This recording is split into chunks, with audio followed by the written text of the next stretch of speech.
warahmatullahi wabarakatuh. Selamat pagi anak-anak. Semoga kita senantiasa diberikan kesehatan di tengah pandemi yang semakin merajalela. Untuk pertemuan kali ini, Bu Heti perkenalkan dulu ya.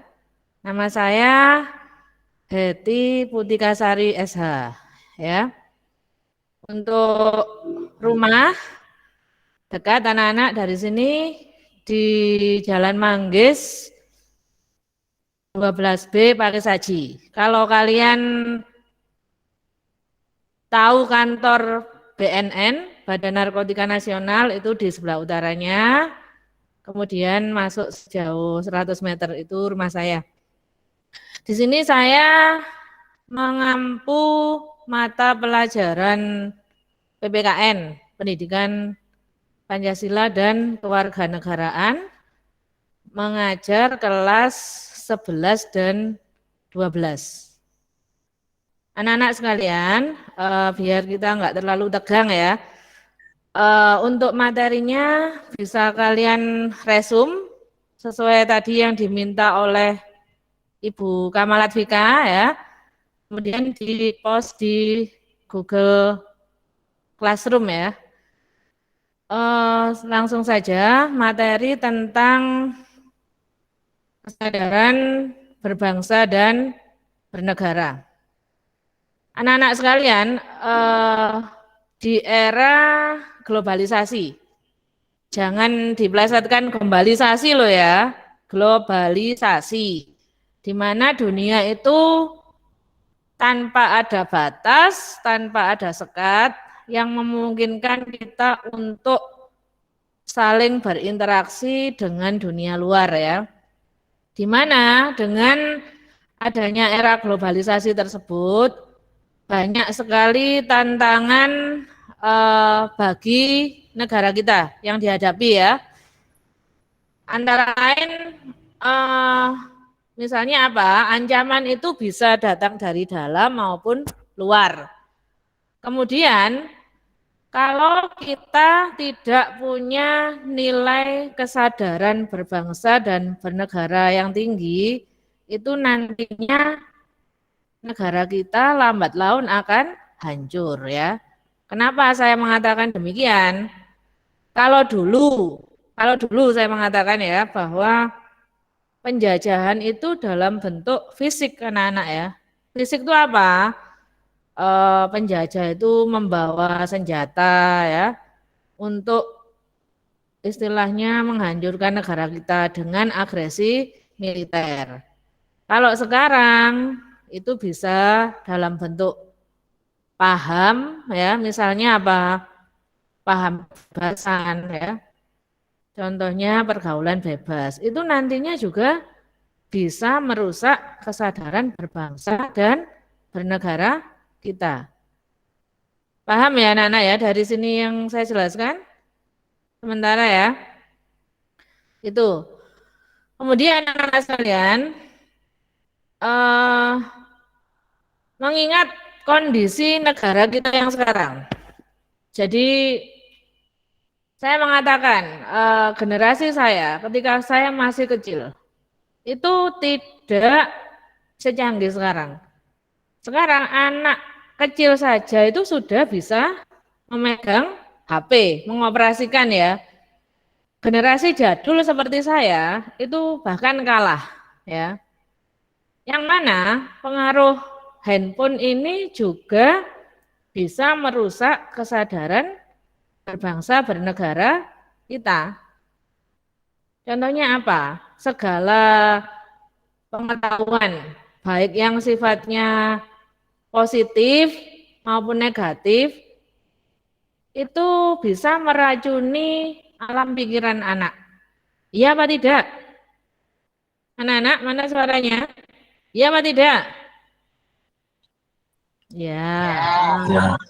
Berarti nyambung ya. Nanti saya menjelaskan di sini kalian ngomong apa sih? Wong iku ya. Seperti itu. Enggak. Enggak, pinter. Enggak. Seperti pengaruh HP, anak-anak itu sangat-sangat membahayakan manakala kita tidak bisa menggunakannya secara baik. Kadang-kadang sekarang anak itu kan sarafnya bisa rusak karena hanya dia memegang HP ya. Pokoknya kecanduan seperti itu. Dan saya harapkan kalian itu sudah kelas 10 SMK itu gunakanlah HP itu secara pintar. Dalam artian apa? Ya, digunakan untuk browsing ilmu pengetahuan. Jangan digunakan untuk hal-hal yang kurang baik. Contohnya apa yang kurang baik? Mengakses video porno. Terus apa lagi? Membuat apa? Bermain judi online. Apalagi anak-anak? Lupa? Apalagi yang jelek-jelek? Lupa semua. Nah, itu ya. Jadi itu untuk namanya tentang pengaruh HP yang tidak begitu bagus. Kalau kita menggunakannya secara tidak bijaksana. Itu ya. Kemudian anak-anak nilai-nilai yang harus kita tingkatkan dalam rangka memupuk kesadaran berbangsa dan negara itu tentunya harus lewat upaya bela negara juga ya. Bela negara. Bela negara di sini tidak diartikan ayo Bu perang ngambil senjata, tidak ya. Tapi kita bisa lewat satu, pendidikan kewarganegaraan di sekolah. Kedua, apa? Menjadi wajib militer. Yang ketiga, bisa pendidikan sesuai profesi.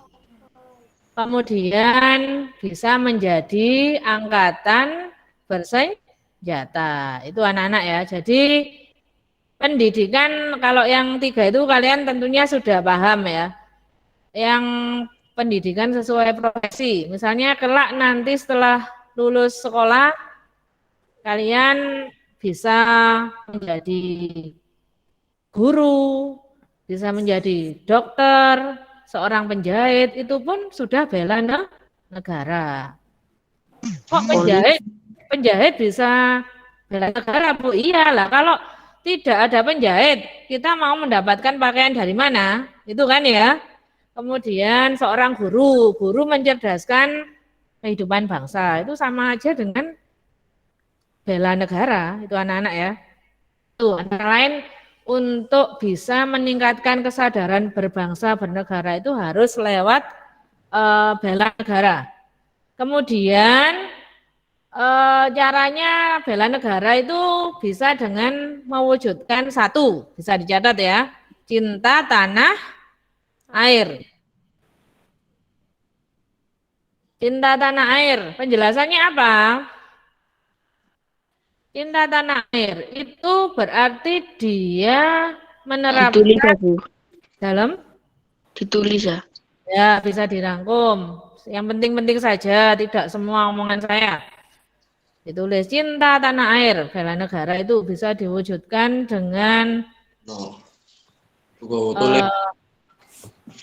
ya, boleh dicatat. Nilai-nilai bela negara itu satu, cinta tanah air.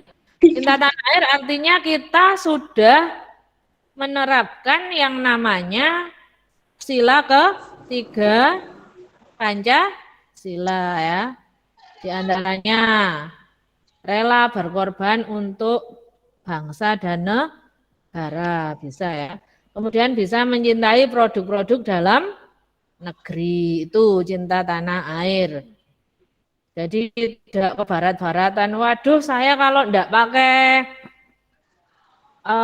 t-shirt merek Billabong enggak mau saya. Padahal produk dalam negeri seperti Dagadu Jogja, kemudian Joger Bali itu kualitasnya juga sudah teramat bagus ya. Itu ya. Kalau kalian pernah berkunjung ke Bali. Kemudian itu nilai bela negara yang pertama adalah cinta tanah air. Kemudian yang kedua, kesadaran berbangsa dan bernegara. Contohnya apa anak-anak? Kesadaran berbangsa dan bernegara. Patuh dan taat pada aturan yang berlaku. Contohnya apa? Sekarang di Jawa Bali secara khusus itu diterapkan PPKM. Apa PPKM itu? Pembatasan apa?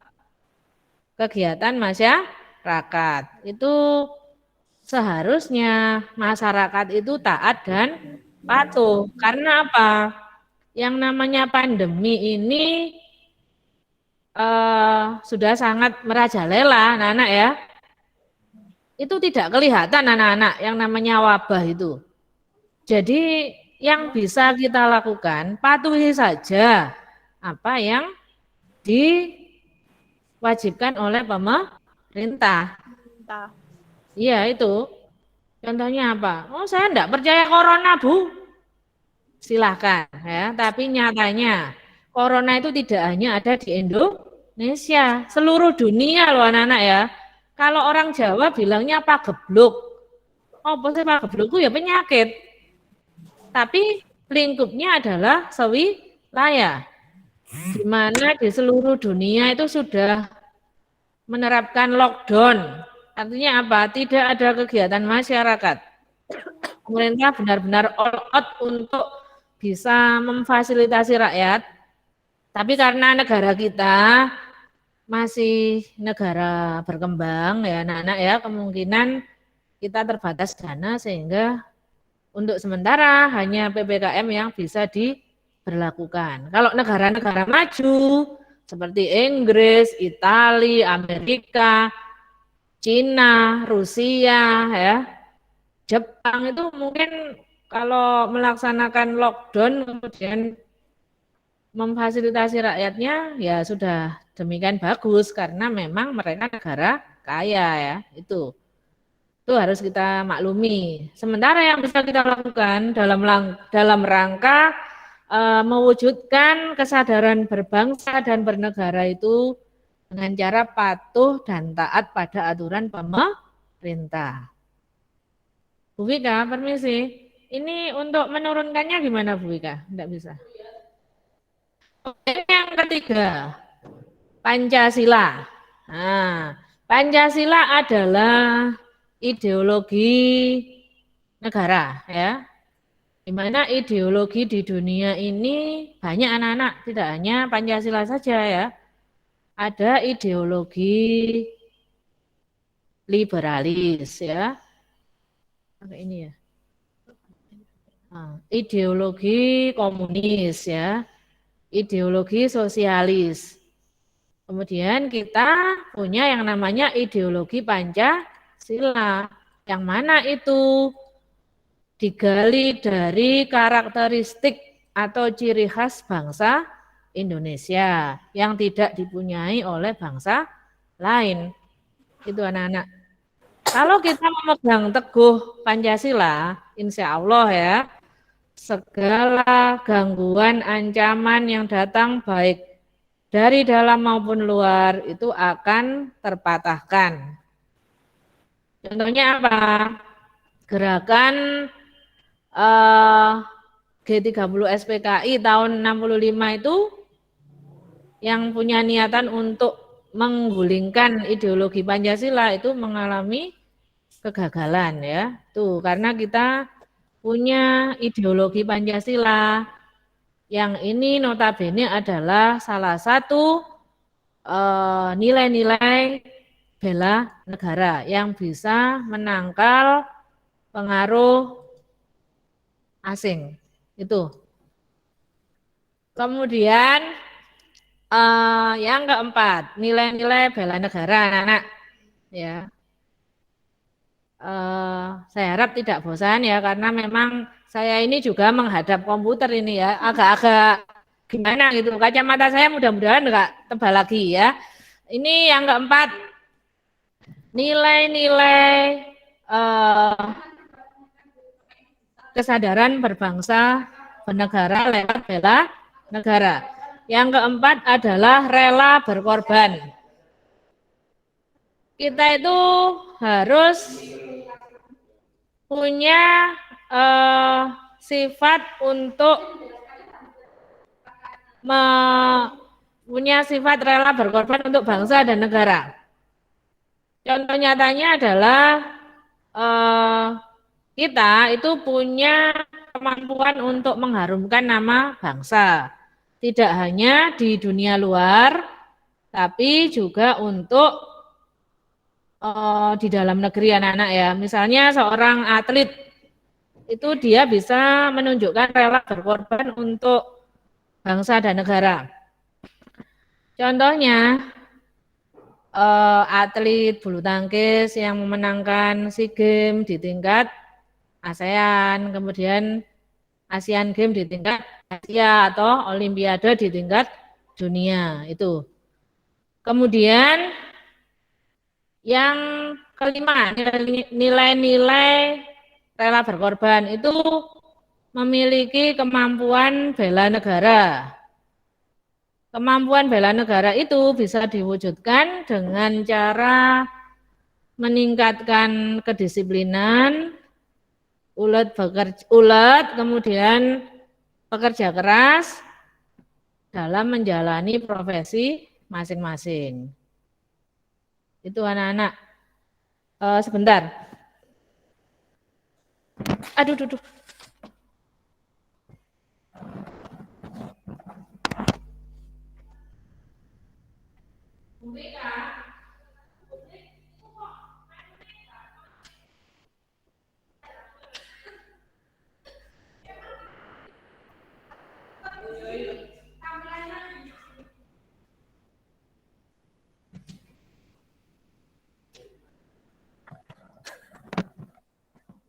Mas aku gak iso.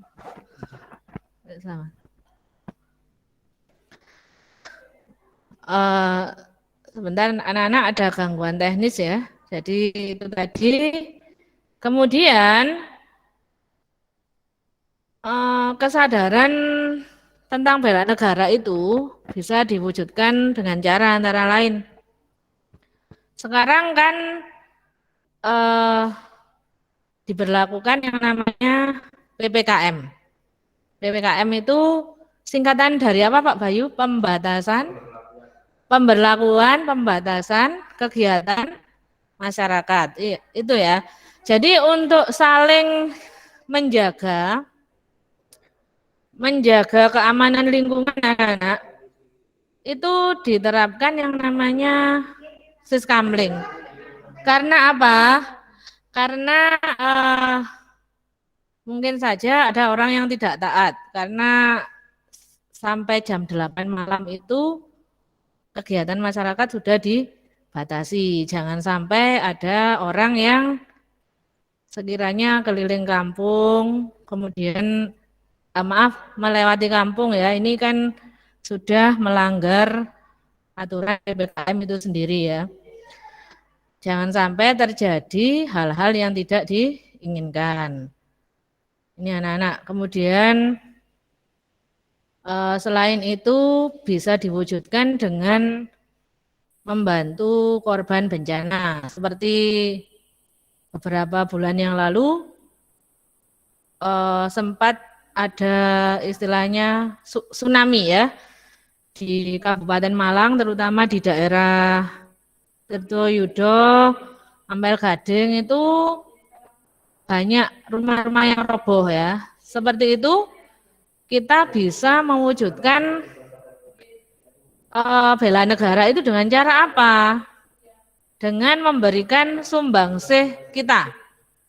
Contohnya apa? Menjadi seorang donatur. Berkorban itu tidak harus nunggu kaya dulu ya. Seperti kita, seorang pelajar, kita punya uang berapa. Itu kalau di jalan-jalan kan biasanya ada orang yang minta sumbangan untuk gempa. Itu kita sumbangkan berapa ya, 5.000 atau berapa. Bukan masalah nilainya, yang penting nilai keikhlasan kita untuk bisa membantu sesama. Itu contoh untuk mewujudkan bela negara anak-anak. Kemudian selain itu bisa dengan jalan menjaga kebersihan di sekitar tempat tinggal kita sendiri. Contohnya apa? Misalnya di depan kita ada selokan ya, yang mungkin di situ buntu, kita harus kerja bakti untuk membersihkan. Supaya apa? Tidak digenangi air yang kemudian bisa untuk menjadi tumbuh kembangnya nyamuk sehingga menjadi sarang penyakit. Itu. Kemudian langkah kita untuk bela negara itu juga bisa diwujudkan dengan mencegah bahaya narkoba yang merupakan musuh besar bagi generasi penerus bangsa. Ini ya, jangan sampai barang terlarang itu masuk ke dalam tubuh kita. Karena apa? Itu nanti akan bisa mempercepat kematian. Karena apa? Sekali kita mengkonsumsi narkoba, itu seluruh saraf kita akan menjadi rusak, ya, sehingga endingnya pasti akan meninggal. Dipercepat anak-anak ya. Kemudian mencegah perkelahian antar perorangan atau antar kelompok, karena di sekeliling kita itu banyak terjadi perkelahian, mungkin tawuran pelajar ya. Jadi di sini langkah kita apa sebagai seorang pelajar? Jangan sampailah ketika ada permasalahan kecil itu menimbulkan perkelahian massal ya.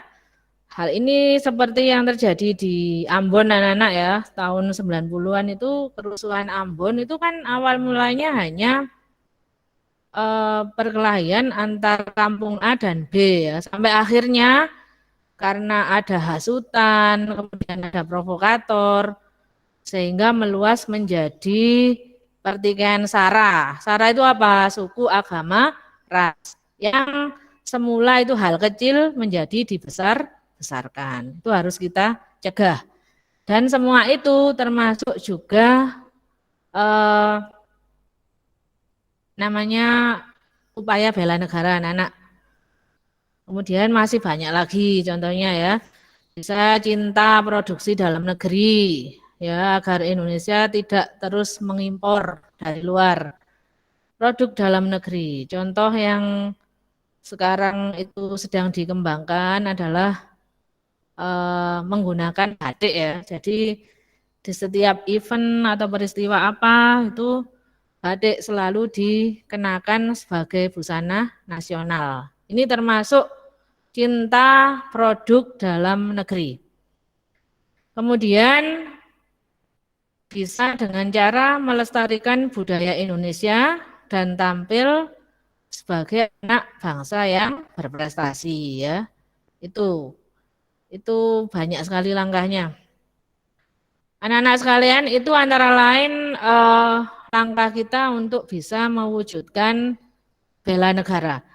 Kemudian untuk melaksanakan bela negara itu harus ditanamkan sejak dini. Makanya di sini PPKN itu diajarkan mulai dari tingkat dasar ya, sekolah dasar, kemudian SMP, SMA, bahkan nanti perguruan tinggi. Bahkan di era Orde Baru dulu, yang namanya penataran P4 itu adalah menjadi penataran wajib ya, karena ingin melaksanakan Pancasila secara murni dan konsekuen. Ini ya, itu waktu itu menjadi semboyannya pemerintah Pak Harto. Kemudian untuk mendukung kesadaran berbangsa dan bernegara sejak dini, itu harus dilaksanakan dengan mengembangkan sosialisasikan. Ya apa sih mensosialisasikan itu gimana? Menyebarluaskan di tengah-tengah kehidupan masyarakat, terutama di sekolah, itu ya. Kemudian saya mengatakan tadi bahwa pendidikan kewarganegaraan yang diterapkan sejak dini di tingkat sekolah dasar itu mempunyai prinsip etik multikulturalisme. Ditulis etik multikulturalisme. Yaitu apa pengertiannya?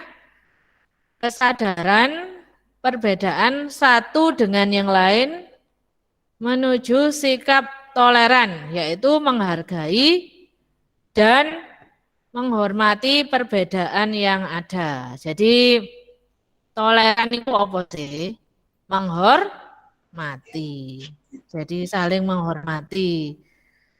Jadi jangan diplesetkan, menghormati Bu, tidak ya, tapi menghormati, itu ya. Kemudian kenapa di sini disinggung tentang prinsip etik multikulturalisme? Karena Indonesia itu majemuk anak-anak ya.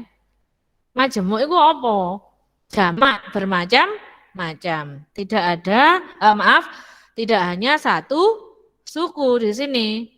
Ada suku Aceh ya, Batak, kemudian suku Sunda, Jawa, Madura ya, suku Dayak itu adalah keberagaman yang ada di Indonesia ya. Jadi itu dan diharapkan dengan adanya perbedaan itu tidak menjadikan jurang pemisah di antara masyarakat Indonesia.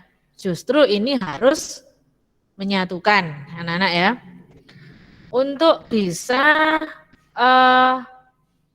menerapkan yang namanya sikap toleransi ini, maka harus dikembangkan yang namanya sikap nasionalisme. Apa maneh iki Bu? Nasionalisme. Sebenarnya seperti nasionalisme itu adalah hal yang bukan baru lagi bagi telinga kita anak-anak ya. Mulai pendidikan sejak dini itu sudah diterapkan ya. Pengertian nasionalisme ini ya. Itu adalah sikap mencintai bangsa dan negara sendiri. Mencintai bangsa dan negara sendiri. Ini anak-anak bisa dibagi lagi menjadi dua ya. Ada nasionalisme dalam arti yang sempit. Kemudian yang kedua, nasionalisme dalam arti yang luas. Nah, yang punya sifat positif itu adalah nasionalisme dalam arti yang luas. Saya jelaskan dulu satu per satu ya. Nasionalisme dalam arti sempit, yaitu definisinya atau pengertiannya, sikap mencintai bangsa sendiri secara berlebihan sehingga menganggap bangsa lain rendah kedudukannya. Ya. Nasionalisme ini juga disebut dengan chauvinisme.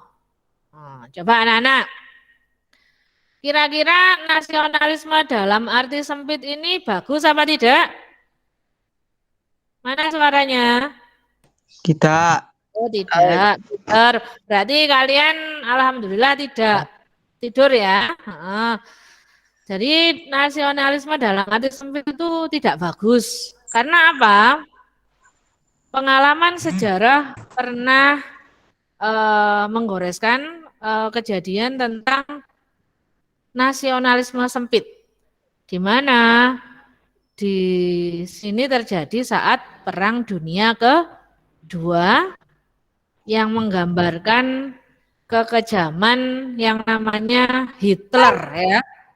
Hitler itu adalah pemimpin Nazi di Jerman. Jadi dia menganggap bangsa Arya asli Jerman itu lebih mulia dari bangsa yang lain, sehingga yang lain dianggap rendah. Jadi saat itu Jerman di bawah kepemimpinan Hitler ini berusaha menguasai dunia, kemudian membantai banyak suku Yahudi ya. Ini yang jelas bertentangan dengan hak asasi manusia. Ini jadi itu contoh nasionalisme dalam arti sempit anak-anak ya, yang memiliki nilai negatif ya. Sementara yang harus dikembangkan adalah yang kedua, nasionalisme dalam arti luas, yaitu sikap mencintai bangsa dan negara sendiri dan menganggap semua bangsa adalah sama derajatnya. Ini adalah nasionalisme yang harus kita kembangkan. Karena apa? Sekali lagi, hakikatnya manusia itu adalah sama, tidak ada yang lebih tinggi atau lebih rendah.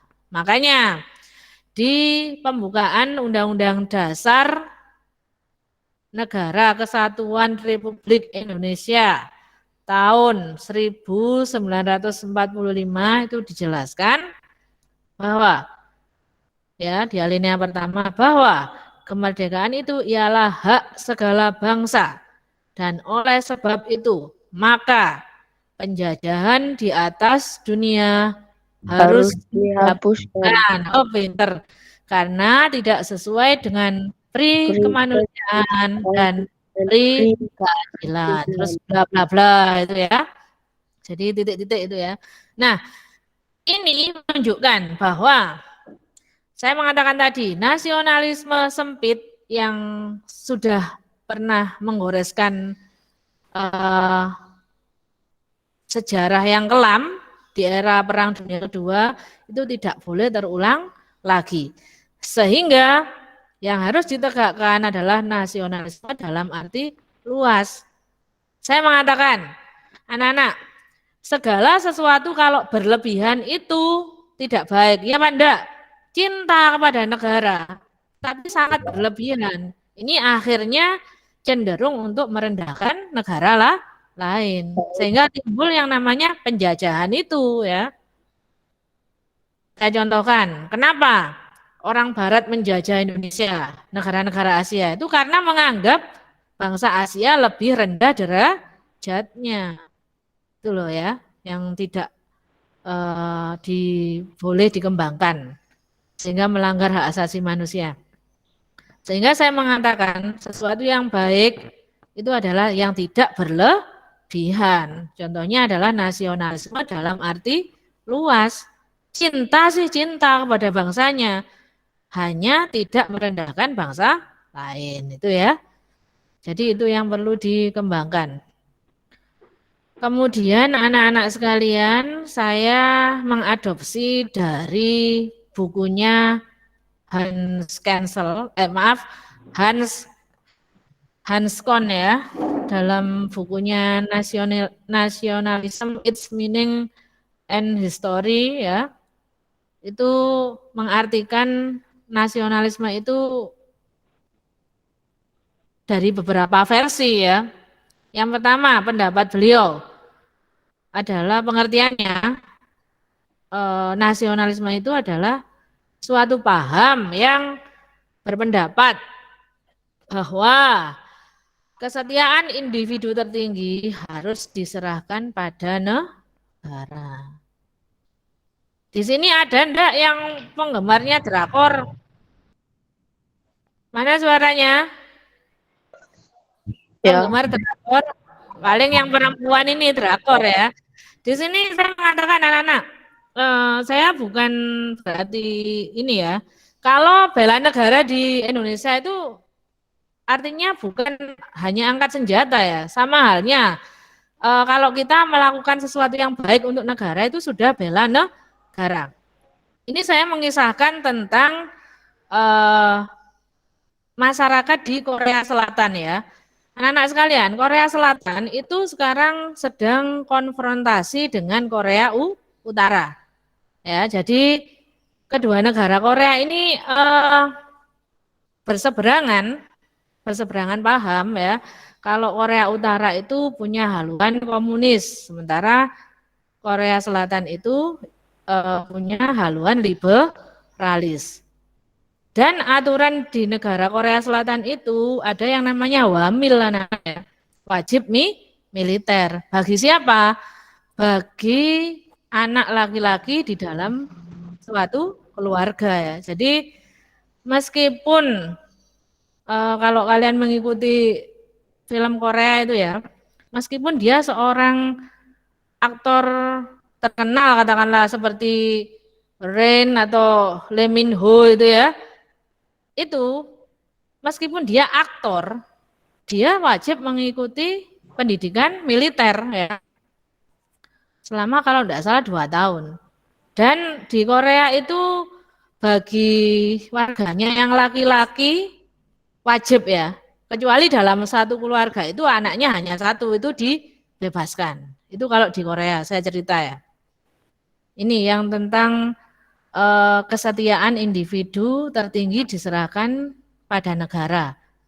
Kenapa ini harus saya katakan setia? Karena saya contohkan tadi, dia seorang aktor terkenal, sedang di puncak popularitas, meskipun masih sedang digandrungi orang di seluruh dunia, waktunya wamil, wajib militer, dia harus pergi ke camp militer untuk mengikuti pendidikan militer. Itu anak-anak contohnya ya. Kemudian yang kedua, menurut Hanskon tadi ya, perasaan yang mendalam akan ikatan terhadap tanah air sebagai tumpah darah. Itu definisi nasionalisme. Perasaan yang mendalam akan ikatan terhadap tanah air.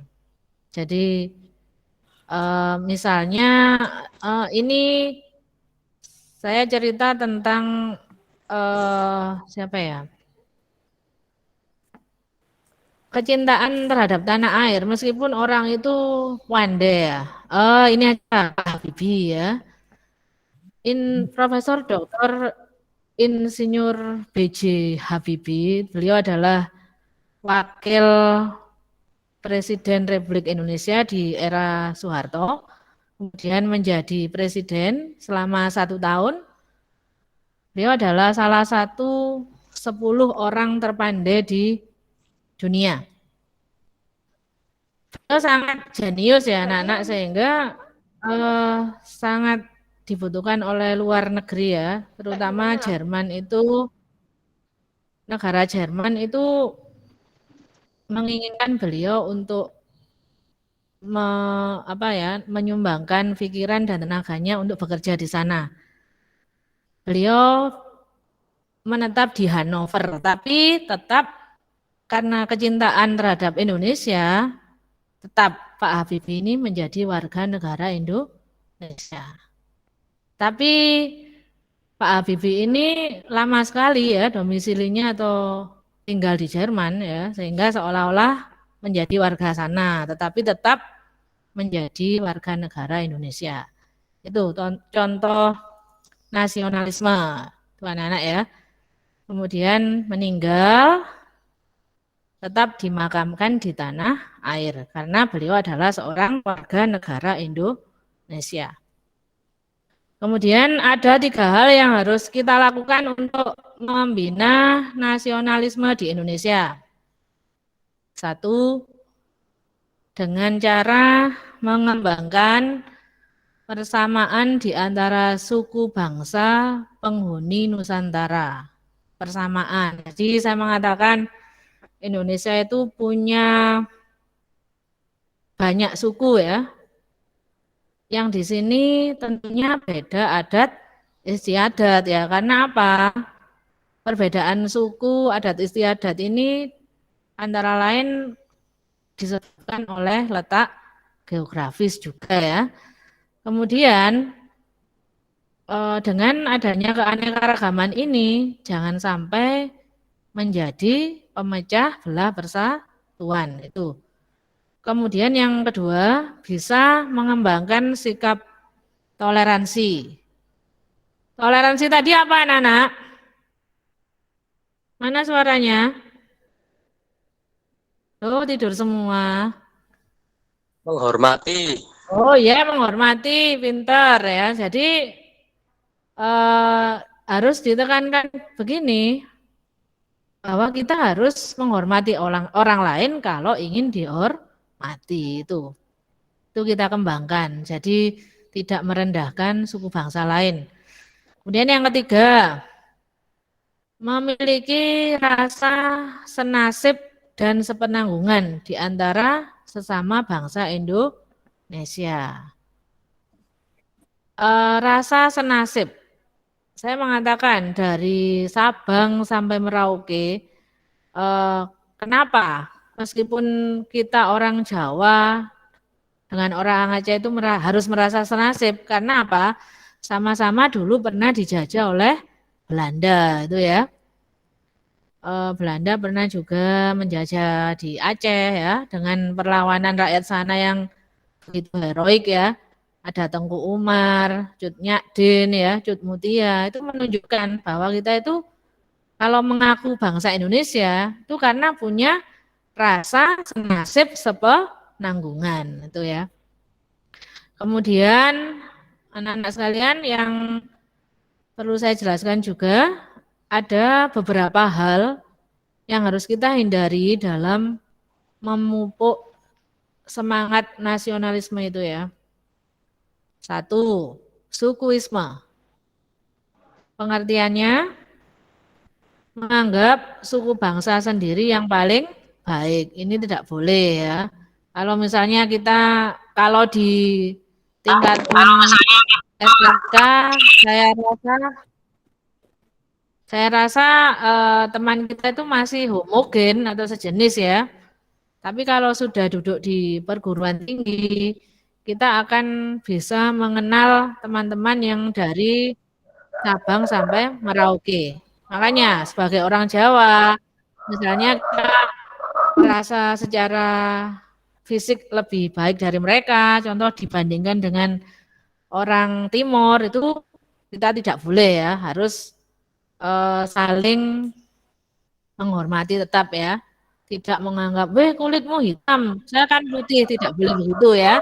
Karena kita sama-sama bangsa Indonesia. Kemudian yang kedua, chauvinisme. Ini ya, menganggap bangsa sendiri paling unggul. Itu ya, tidak boleh. Jangan sampai kita meniru apa yang dilakukan oleh Adolf Hitler di Perang Dunia Kedua ya. Membantai banyak suku Yahudi, kemudian yang dilakukan oleh diktator dari Italia itu yang namanya Benito Mussolini itu sama, dia punya paham fasis seperti Adolf Hitler ya. Itu tidak boleh kita lakukan. Kemudian yang ketiga, ekstremisme. Ekstrim itu lah keras ya. Jadi sikap mempertahankan pendirian dengan berbagai cara, kalau perlu dengan kekerasan dan senjata. Ini yang namanya orang ekstremis ini tidak boleh, dia maunya menang sendiri ya. Jadi kalau perlu dengan cara kekerasan, ini pelanggaran hak asasi manusia. Itu anak-anak. Kemudian yang keempat, provinsialisme. Sikap selalu berkutat dengan provinsi atau daerah sendiri. Kita provinsi mana? Nana, provinsi mana? Jawa Timur. Ya, tidak menganggap Jawa Timur ya. Tidak menganggap Jawa Timur is the best, tidak ya. Tapi ya samalah kita karena sama-sama provinsi di seluruh Indonesia ya. Kemudian anak-anak sekalian, tadi sudah dirangkum apa belum? Halo? Belum. Ya, sudah diresum apa belum? Belum. Sudah, Bu. Ngantuk paling ya. Ini ya, Sekarang anak-anak sekalian, tadi saya bicara tentang nasionalisme ya. Sekarang bicara tentang patriot. Patriot itu nilai-nilai kepahlawanan ya.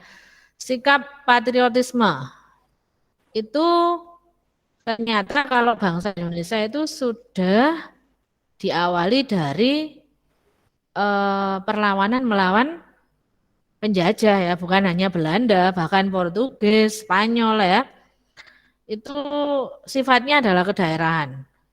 Saya kembalikan ke sini, pengertian sikap patriotisme itu apa? Adalah sikap rela atau sudi untuk berkorban segalanya, termasuk nyawa sekalipun untuk mempertahankan kejayaan negara ya. Jadi kerelaan kita untuk negara. Cirinya orang yang punya jiwa patriot itu apa? Yang pertama adalah cinta tanah air ya. Kemudian rela berkorban untuk kepentingan bangsa dan negara. Kemudian yang ketiga, menempatkan persatuan dan kesatuan bangsa di atas kepentingan pribadi dan golongan. Kemudian berjiwa pembaharu. Pembaharu ini yang gimana anak-anak? Inovatif ya, dia senantiasa punya jiwa yang inovatif ya. Jadi menemukan sesuatu yang baru. Kemudian yang terakhir tidak kenal menyerah dan putus asa. Tidak kenal menyerah dan putus asa, tidak apatis ya. Jadi tidak melempem seperti kerupuk ayam itu loh ya. Dia harus punya semangat. Itu cirinya orang yang punya sikap patriotisme. Kemudian yang terakhir implementasi atau perwujudan sikap patriotisme dalam kehidupan sehari-hari. Itu bisa kita bagi dalam kehidupan keluarga, kemudian kehidupan di sekolah ya, kehidupan di masyarakat sama kehidupan berbangsa ya. Untuk di keluarga, contohnya apa anak-anak di keluarga? Sikap patriotisme. Apa? Halo? Dalam kehidupan keluarga contohnya apa? Menyaksikan film perjuangan ya. Kemudian pernah kalian menyaksikan film perjuangan? Gak pernah. Contoh, oh nggak pernah. Pernah. Nggak pernah. Contohnya Naga Bonar itu ya, yang dulu diperankan oleh aktor itu siapa? Yang sudah senior itu, lupa saya. Itu kemudian Sopo, Naga Bonar tokohnya. Kemudian membaca buku bertema perjuangan. Kamu ndak baca WA sekarang ya? Kemudian ya serentak. Kemudian mengibarkan bendera merah putih pada hari tertentu. 17 Agustus saya lali paling mengibarkan ya. Tuh ya. Kemudian dalam kehidupan sekolah melaksanakan upacara bendera. Ini anak-anak setahun lebih kita pandemi tidak melaksanakan upacara. Kemudian meningkatkan materi pelajaran dengan nilai perjuangan ya. Tuh. Kemudian contoh di dalam kehidupan masyarakat. Mengembangkan sikap kesetiakawanan sosial di lingkungannya. Setia kawan itu apa anak-anak? Solidaritas. Temannya enggak punya uang, kamu kasih uang sakumu, itu setia kawan namanya. Kalau kamu sekarang enggak, eman Bu, itu ya. Halo, iya begitu. Ya. Oh iya, enggak ya. Kalau ada temannya yang kesusahan, itu kita memberikan sumbangsi kita, entah itu dalam bentuk uang atau bantuan, itu terserah ya. Kemudian memelihara kerukunan di antara sesama warga. Ini terutama kalau ada tetangga yang sakit, kita tidak membunyikan musik yang keras. Itu bentuk apa ya namanya? Sikap menghormati anak-anak ya. Dan yang terakhir dalam kehidupan berbangsa. Ini bisa dengan cara meningkatkan persatuan dan kesatuan ya. Kemudian melaksanakan Pancasila dan Undang-Undang Dasar 1945. Mendukung kebijakan pemerintah. Ini saya contohkan untuk sekarang. Kalau kamu tidak percaya corona, kemudian menyebarkan berita corona hoax tidak ada, itu kamu menentang kebijakan pemerintah. Keluar tidak pakai masker, itu menentang kebijakan pemerintah. Tidak punya sikap patriotisme. Kemudian mengembangkan kegiatan usaha produktif. Ini ya. Kemudian mencintai dan memakai produk dalam negeri. Mematuhi peraturan hukum. Tidak main hakim sendiri, itu masuk dalam sikap patriotisme. Kemudian menghormati, menjunjung tinggi supremasi hukum. Ada yang tahu pengertian supremasi hukum? Anak-anak, halo? Enggak? Bisa dicatat, bisa dicatat. Halo. Ya, bisa dicatat ya. Supremasi hukum itu meletakkan hukum di atas kekuasaan yang tertinggi sehingga tidak bisa dikalahkan oleh kekuasaan atau politik ya. Ini contohnya apa? Menegakkan supremasi hukum itu kasus yang up to date. Putranya siapa itu? Yang konglomerat itu terjerat narkoba ya. Kalau supremasi hukum di Indonesia benar-benar bisa ditegakkan, maka meskipun dia orang kaya tetap akan menjalani proses hukuman. Itu ya, itu supremasi hukum.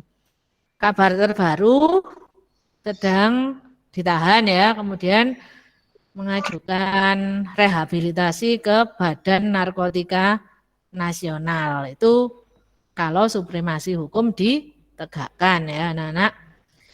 Kemudian menjaga kelestarian lingkungan. Lingkungan ini masuk dalam patriotisme dalam skala kehidupan berbangsa dan bernegara. Itu anak-anak, materi saya tentang kesadaran berbangsa dan bernegara. Mungkin ada yang ditanyakan, silakan. Halo? Nana, ada yang ditanyakan? Tidak. Oh, enggak. Ngantuk ya? Ya, kalau sudah saya akhiri materi saya. Kurang lebihnya mohon maaf. Akhir kata, wassalamualaikum warahmatullahi wabarakatuh. Waalaikumsalam. Ayo. Oke, anak, acara selanjutnya yaitu tentang pendidikan karakter yang akan disampaikan oleh Pak Bayu.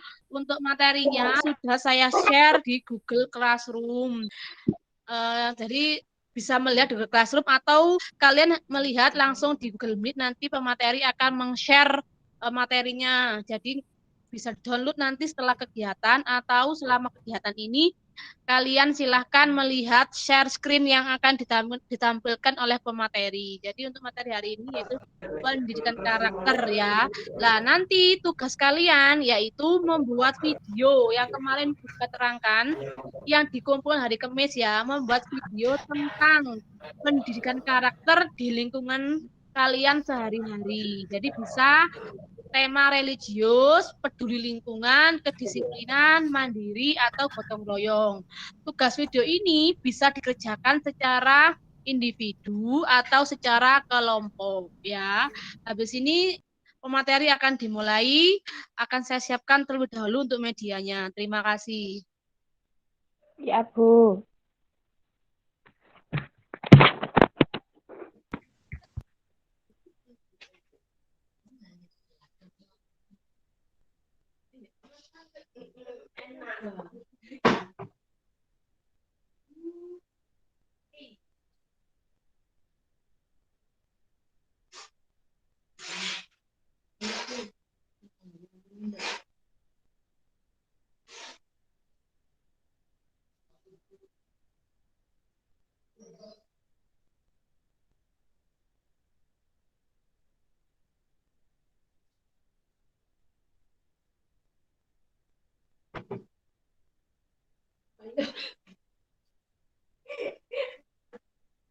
Enak kalau nanti kan tinggal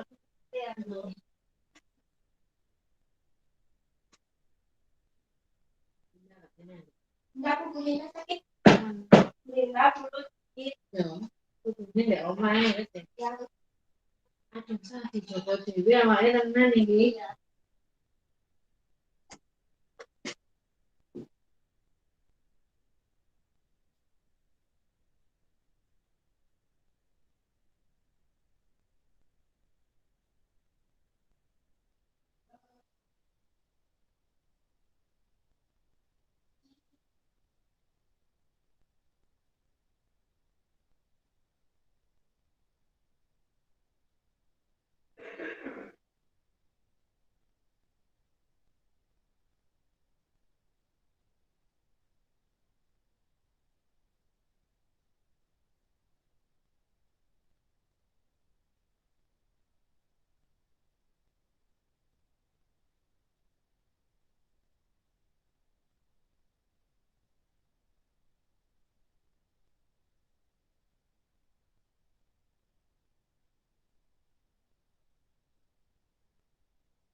Ayo sak belum.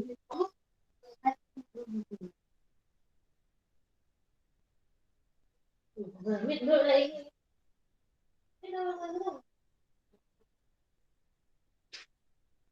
Mana mak lo?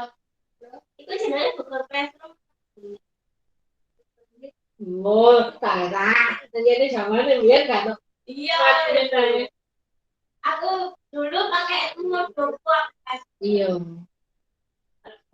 Wah. Kalau sekarang mesti kan.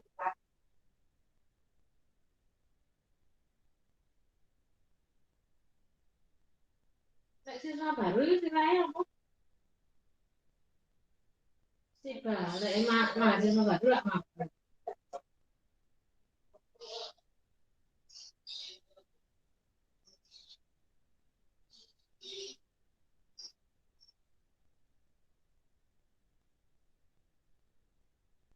Iku bangun aku buset asli. Saya sampingin keluar. Ini nggak relek.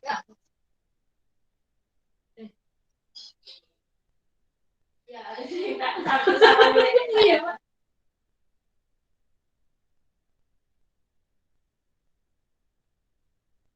Oh, iya, aku kok mau ngetir kan sumpah.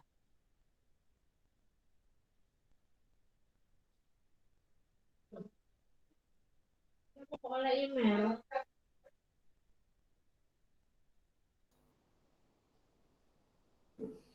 Oke, Nana ya, materi selanjutnya yang akan disampaikan oleh Pak Bayu tentang penilaian karakter. Mohon anak-anak sambil mendengarkan, sambil mencatat kira-kira apa yang penting ya. Jadi tidak diam saja biar nggak ngantuk seperti itu ya. Monggo Pak Bayu, saya persilahkan. Ya, Bu. Bagi yang tadi tidak punya aplikasi WPS Office, materinya tenang saja bisa dibuka di Google Classroom-nya online tanpa perlu di-download ya. Jadi materinya bisa dibuka langsung di aplikasi Google Classroom-nya ya. Nggak usah khawatir kalau nggak punya aplikasi WPS Office. Oke, terima kasih Pak Bayu. Monggo silakan. Oke, terima kasih.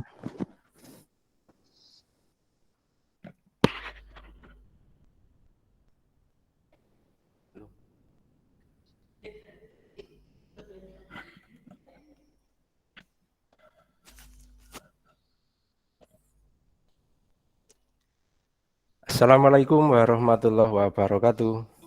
Waalaikumsalam. Selamat pagi, salam sejahtera buat kita semua. Kelas 10 siswa baru. Pertama-tama saya ucapkan selamat datang di SMK PGRI Pagi Saji.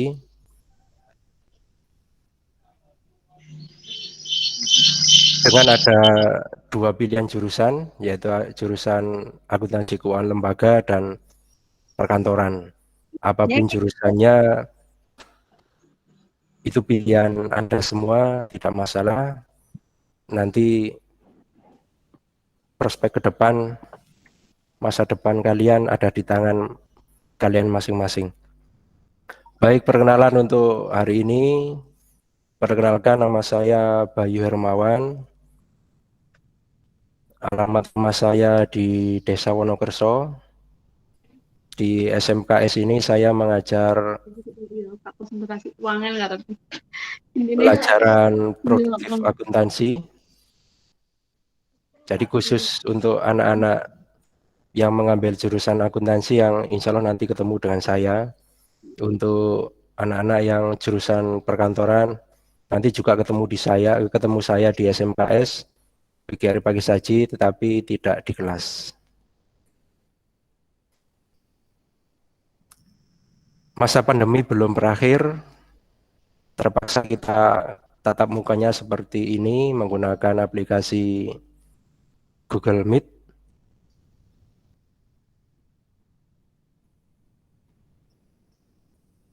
Tolong videonya diaktifkan.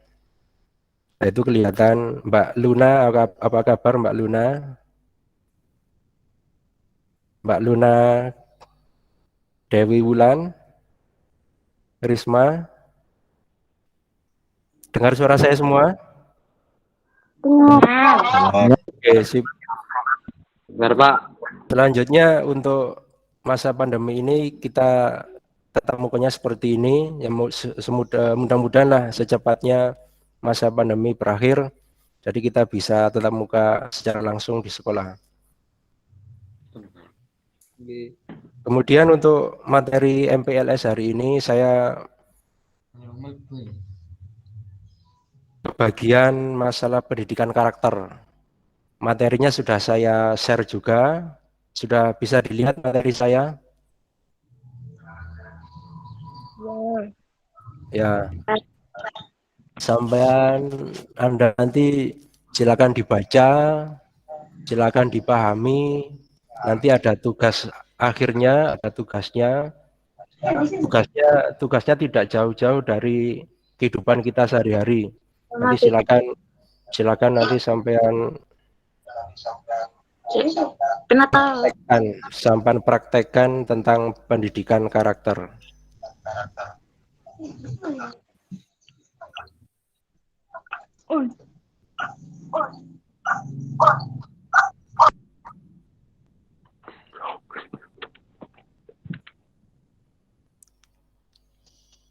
Berikutnya, tidak jauh-jauh dengan lingkungan kita. Sampaian dulu di SMP, saya tanya Mas Irfan ini. Ada Mas Irfan? Ya. Ya, dari SMP mana, Mas? SMP Negeri 1 Pagi Saji. SMP Negeri 1 Pagi Saji. Mungkin masih ingat sama Bu Amnah.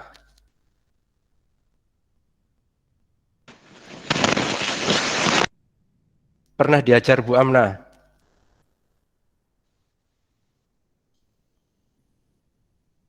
Halo Mas Irfan? Atau saya berpindah ke Susi? Susi, ada Susi?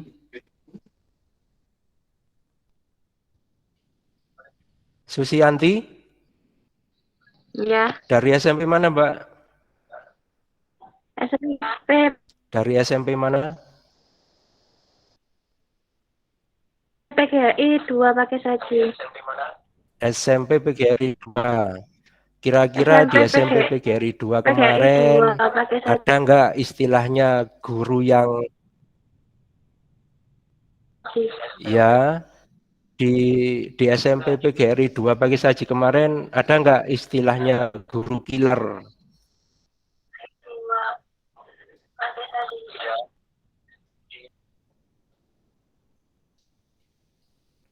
Halo Mbak Susi?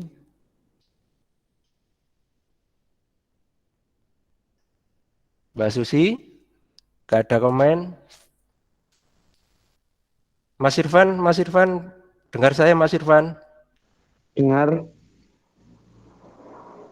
Dari SMP Negeri 1 Pagi Saji, SMP Negeri 1 Pagi Saji, ada nggak guru istilahnya guru killer? Ya ada aja Pak. Ada ya. Kira-kira sampean pernah nggak dimarahi sama gurunya tersebut? Masih Pak. Pernah ya. Kira-kira kalau sampean dimarahi guru itu introspeksi ya, kira-kira ada yang salah atau bagaimana dengan sampean?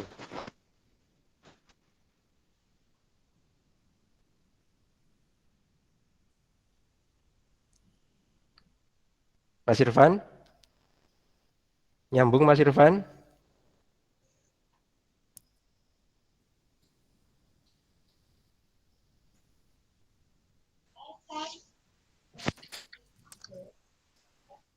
Baik, selanjutnya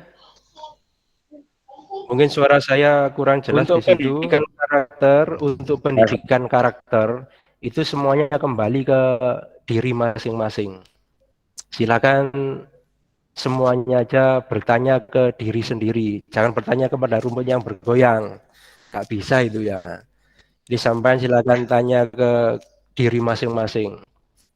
Coba diingat-ingat, pada saat saya SMP kemarin, saya pernah dimarahi guru saya. Kira-kira dimarahi guru kenapa? Apa sebabnya bagaimana? Ada sebabnya, pasti ada sebabnya. Itu salah satu bentuk introspeksi. Nggak mungkin guru marah-marah ke siswanya kalau tidak ada alasan, tidak ada kesalahan. Jadi sekali lagi, introspeksi itu salah satu cara untuk mengetahui karakter kita masing-masing. Ada salah atau tidaknya. Mbak, mari.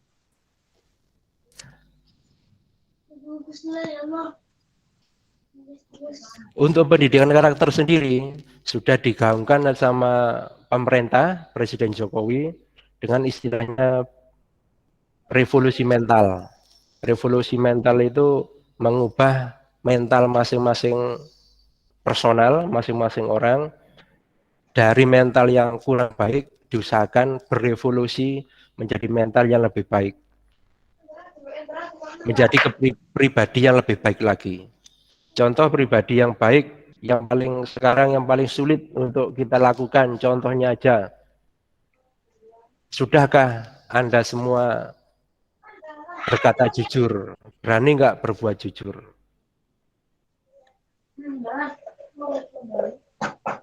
Jujur sesuatu yang sulit, tapi kita bisa belajar dari situ. Kita bisa belajar dalam kehidupan sehari-hari.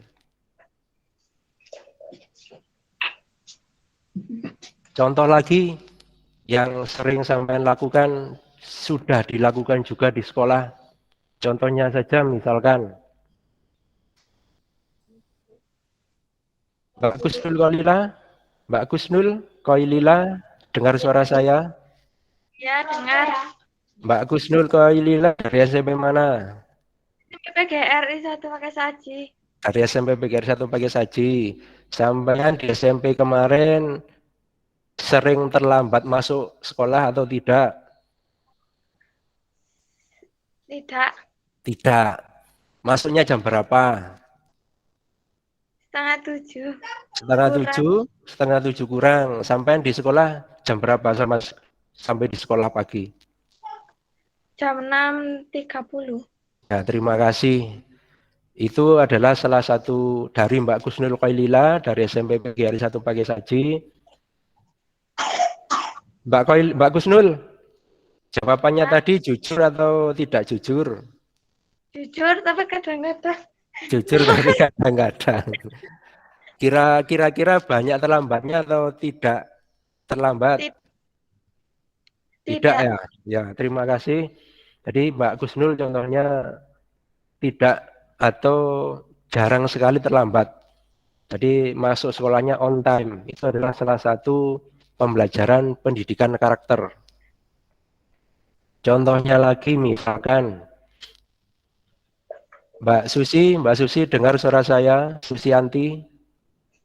Ya. Dari SMP mana tadi Mbak?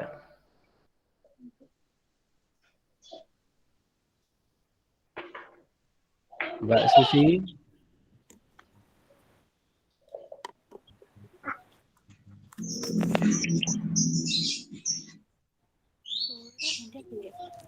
Mas Irfan dengar suara saya Mas Irfan.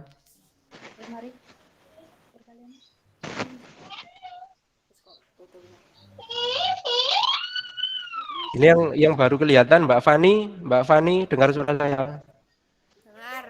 Dari SMP mana?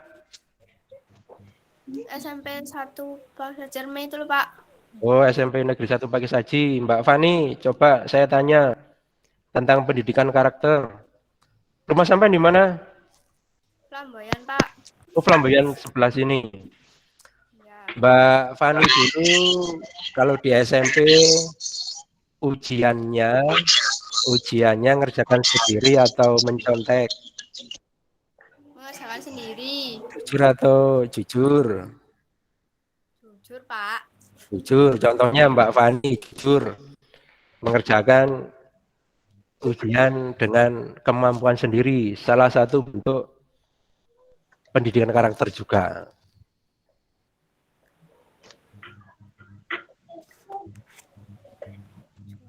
Mbak Maulidiatus, dengar Mbak Maulidiatus, dengar suara saya?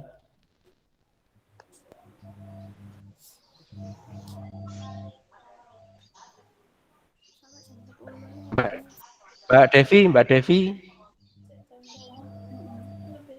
dengar suara saya?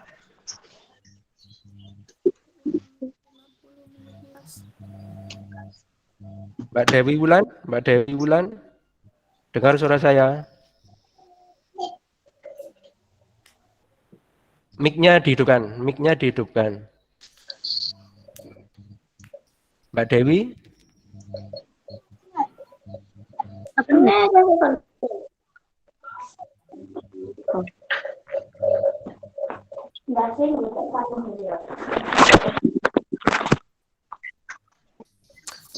Kembali Mbak Fani, nyambung Mbak Fani. Biasanya enggak sih gitu. Mbak Fani ya SMP kemarin ikut ekstra apa? Ekstrakurikuler. PMR. Apa yang ditangani dalam PMR? Apa yang dipelajari di PMR?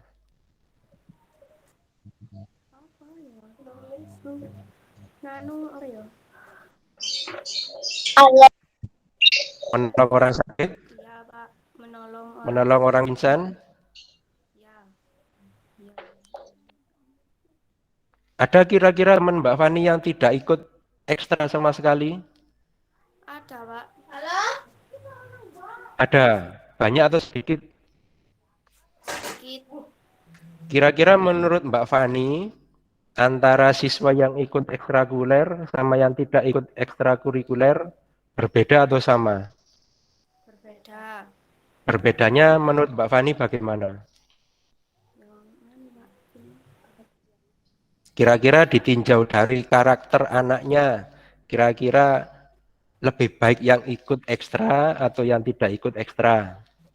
Lebih baik ikut ekstra. Lebih baik ikut ekstra. Jadi nanti untuk siswa kelas 10 ya SMK SPGRI Pakisaji tidak cuma belajar di kelas saja, tapi juga nanti ada beberapa macam ekstrakurikuler. Semuanya nanti pada intinya adalah membantu mencetak karakter Anda semuanya. Salah satunya adalah yang saya share yang sudah saya tampilkan di materi pendidikan karakter. Salah satunya di situ nanti ada ekstrakurikuler pramuka. Untuk ekstrakurikuler pramuka semuanya kelas 10, jurusannya apapun nanti wajib mengikuti ekstrakurikuler pramuka. Ada juga yang saya share di materi, ada kegiatan keagamaan. Itu salah satu juga cara untuk mencetak karakter yang lebih baik dari sebelumnya. Di materi juga saya share tentang, di situ ada beberapa siswa SMP KSPGR Pakisaji dan ada seorang guru berdiri berjajar-jajar dengan bapak-bapak tentara. Di situ adalah kakak-kakak, contoh kakak-kakak Anda semua yang sudah melaksanakan kegiatan praktek kerja lapangan. Praktek kerja lapangan itu nanti ada anak-anak semua nanti belajar kerja. PKL ini dilaksanakan di kelas 11. Jadi semua nanti entah jurusan akuntansi, entah jurusan perkantoran, nanti di kelas 11 melaksanakan kegiatan praktek kerja lapangan, belajar kerja di dunia kerja sungguhan. Jadi nggak cuma di kelas saja, tapi turun ke dunia kerja. Nanti bisa di situ belajar tentang karakter juga. Contoh kejujuran, nanti bisa dilihat kira-kira. Terima kasih Pak Ludi, ini dicontohkan pendidikan karakter di situ. Ditampilkan pendidikan karakter. Ini adalah kakak-kakak sampean yang sudah lulus, yang sudah melaksanakan praktek kerja lapangan. Ini betul-betul praktek di dunia kerja, tidak di kelas saja. Ini adalah salah satu implementasi juga tentang pendidikan karakter. Nanti sampean karakternya bagaimana bisa dilihat di dunia kerja. Ya usahakan karakternya ya ditampilkan yang positif-positif. Jangan sampai berbohong, jangan terlambat kerja, jangan sampai mencuri. Itu salah satu pendidikan karakter yang nanti betul-betul dipraktekkan di dunia kerja.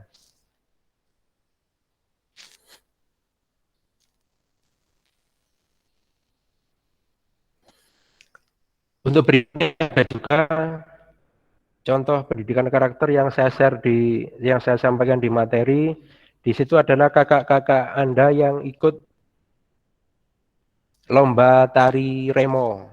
Kebetulan tari remonya ini mewakili atas nama Koramil Kecamatan Pakisaji. Berani tampil itu salah satu bukti. Berani tampil itu berarti punya keberanian.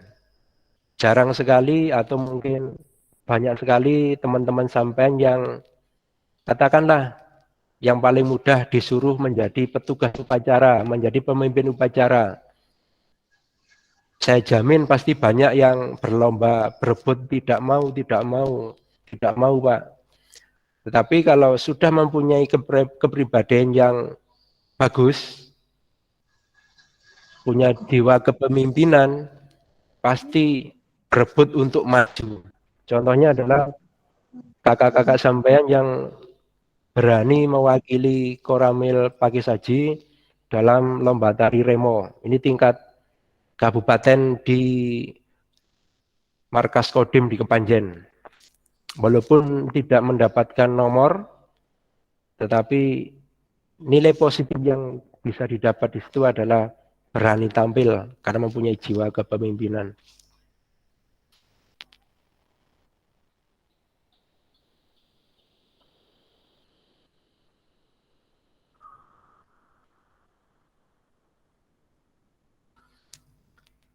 Untuk materi saya nanti silakan dibaca. Silakan dibaca, kemudian silakan dipahami betul. Untuk ini ditampilkan sama Pak Ludi, Pramuka, Pak Ludi, Pramuka. Ini adalah salah satu juga pendidikan karakter yang sudah saya sampaikan tadi.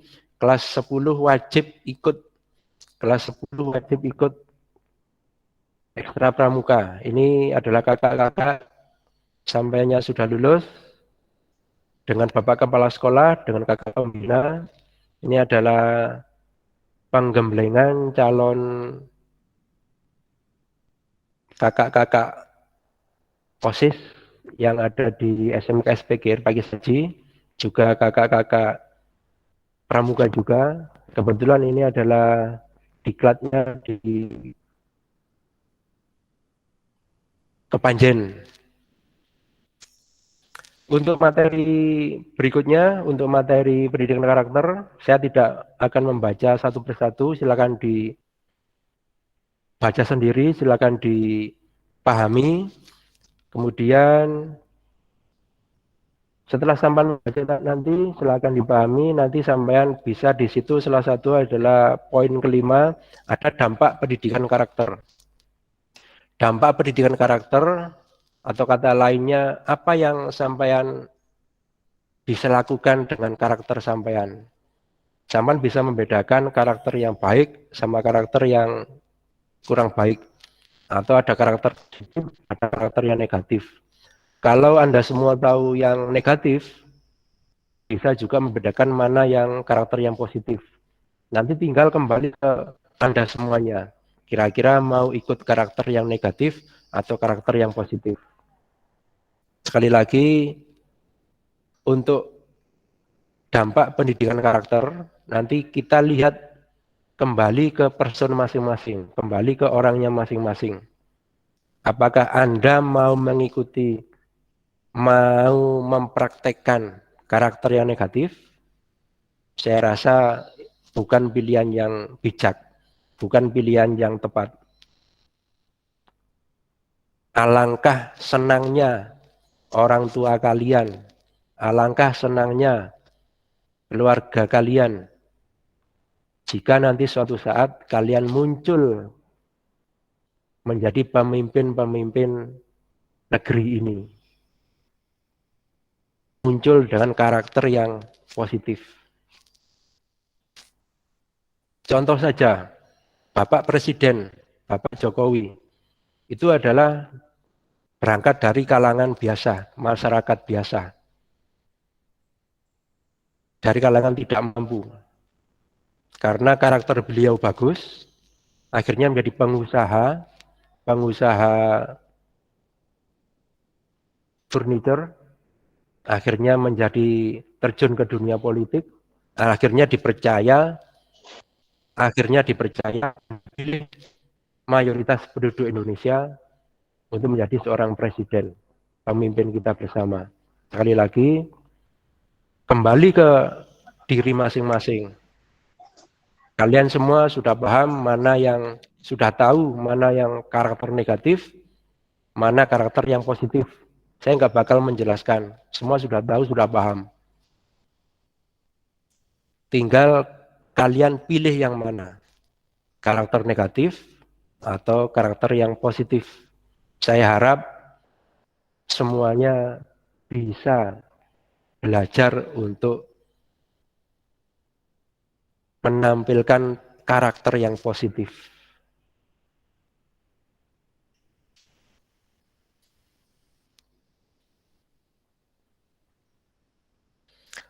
Dalam rangka belajar untuk menampilkan, untuk membiasakan karakter yang positif, nanti dalam materi yang saya sampaikan nanti, tugasnya saya minta sampeyan semua kelas 10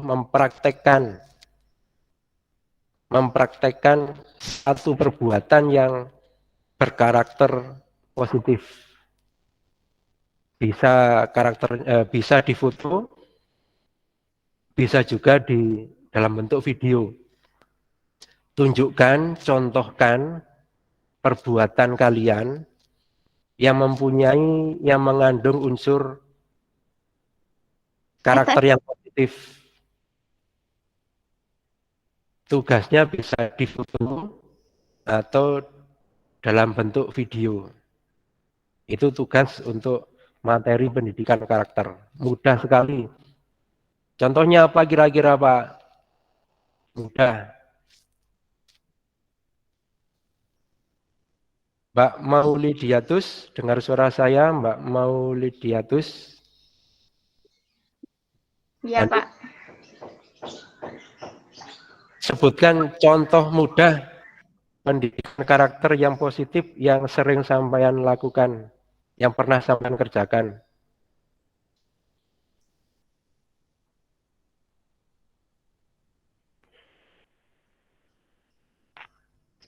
Mbak Maulidiatus?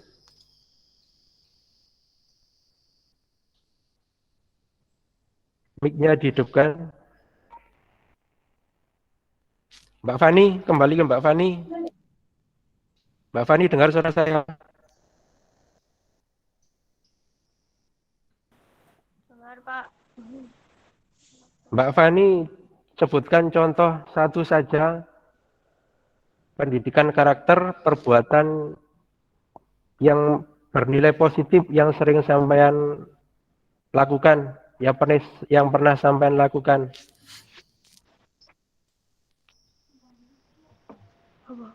Contohnya satu saja. Membantu orang gitu, Pak. Membantu orang tua, gitu ah?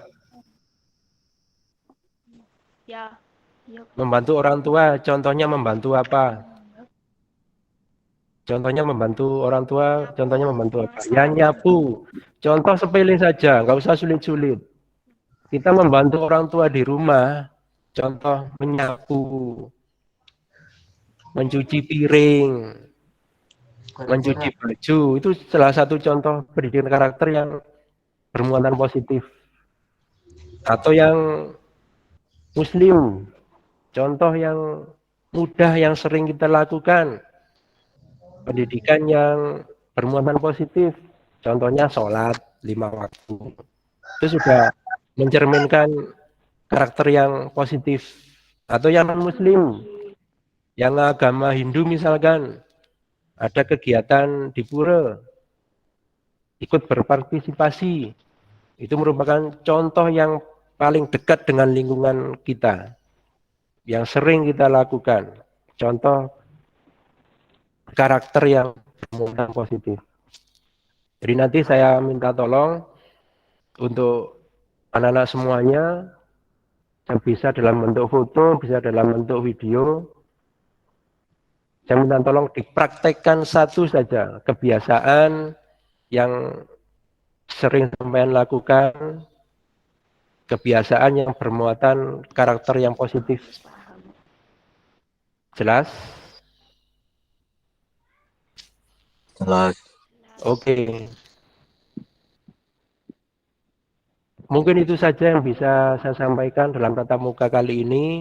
Selebihnya nanti kalau ada waktu senggang, sambil menunggu pemateri berikutnya, silakan dibaca materi saya, dipahami betul, dan praktekkan dalam kehidupan sehari-hari sampai semua. Mudah-mudahan kita segera dapat bertemu tatap muka secara langsung. Semoga pandemi COVID-19 segera berakhir. Semoga kita selalu diberi keselamatan oleh Tuhan Yang Maha Esa. Sekian dari saya untuk materi pendidikan karakter. Ada kurang lebihnya saya mohon maaf yang sebesar-besarnya. Wassalamualaikum warahmatullahi wabarakatuh. Waalaikumsalam warahmatullahi wabarakatuh. Terima kasih saya sampaikan kepada Pak Bayu Hermawan. Jadi anak-anak untuk hari ini tadi yang pertama yaitu tentang kebangsaan ya. Jadi itu tugasnya silahkan kalian ringkasannya diupload di Google Classroom. Yang kedua, materi yang kedua tentang pendidikan karakter. Tugasnya kalian bisa memfoto kegiatan kalian tentang pendidikan karakter atau membuat video tentang pendidikan karakter dengan tema religius, kedisiplinan, kemandirian, kemudian cinta lingkungan dan gotong royong ya. Jadi tugasnya itu untuk videonya dan Fotonya bisa dikirimkan sekarang atau maksimal di hari Kamis. Untuk tadi tugas yang pertama tentang kebangsaan, untuk hari ini harus diupload ya. Jadi untuk materi yang pertama tadi tentang kebangsaan, resumnya atau ringkasannya hari ini harus diupload terakhir pukul 3 sore ya. Jadi seperti itu. Untuk ada yang tanyakan dulu anak-anak sebelum kita lanjut ke materi selanjutnya. Tidak ada? Tidak. Jadi nanti silahkan diupload ya ringkasan dari kebangsaan tadi yang disampaikan oleh Bu Heti, kesadaran berbangsa dan bernegara. Terus nanti tugasnya Pak Bayu, pendidikan karakter, mohon untuk diupload yang maksimal hari Kamis, dan yang terakhir materi kita hari ini ya, yaitu tentang ekstra pramuka, di mana ekstra pramuka ini merupakan ekstra wajib pada kurikulum 2013 revisi. Jadi untuk kelas 10 itu wajib mengikuti kegiatan ekstra pramuka. Karena ini masa pandemi, jadi ekstranya masih belum berjalan. Nanti kalau sudah pandeminya sudah berakhir, kita akan menjalankan ekstra pramuka, biasanya dilaksanakan setiap hari Jumat atau hari Sabtu, seperti itu. Untuk materi yang pramuka ini, kita tidak bertatap muka seperti ini, tapi materinya akan saya share di Google Classroom ya. Jadi materi pramuka akan saya share di Google Classroom. Tugas kalian yaitu meringkas tentang pramuka, materi pramuka yang akan saya share, dan nanti silakan upload resum pramuka tadi, materi pramuka juga di Classroom. Terakhir pukul 15. Jadi untuk hari ini tugasnya hanya meresum kesadaran berbangsa tadi, dan tugasnya meresum tentang materi pramuka yang harus kalian upload di Google Classroom. Untuk materi pendidikan karakter maksimal dikumpulkan pada hari Kamis di terakhir kegiatan MPLS, seperti itu ya. Habis ini akan saya share anak-anak di Google Classroom untuk materi pramukanya. Ada yang disampaikan sebelum kita mengakhiri acara ini. Jadi untuk mic-nya nggak lama-lama, anak-anak kasihan paketnya habis. Jadi habis ini foto bersama dulu Bu ya, dinyalakan kameranya semua. Sebelum kita mengakhiri acara ini, mohon anak-anak semuanya menyalakan kameranya, karena kita akan berfoto bersama sebagai bukti laporan kepada Dinas Pendidikan bahwa kita SMK SPG Hadi Pakesaji telah melaksanakan kegiatan MPLS secara online, seperti itu. Mohon dinyalakan. Untuk Saskia, mohon nak. Tolong dinyalakan dulu semuanya videonya. Sudah, Bu. Oh ya, sudah Saskia. Nyalakan dulu kameranya, nanti kita foto bersama dulu. Sudah semuanya? Action. Oke. Yang lainnya kemana ini? Ada yang belum nyala kameranya?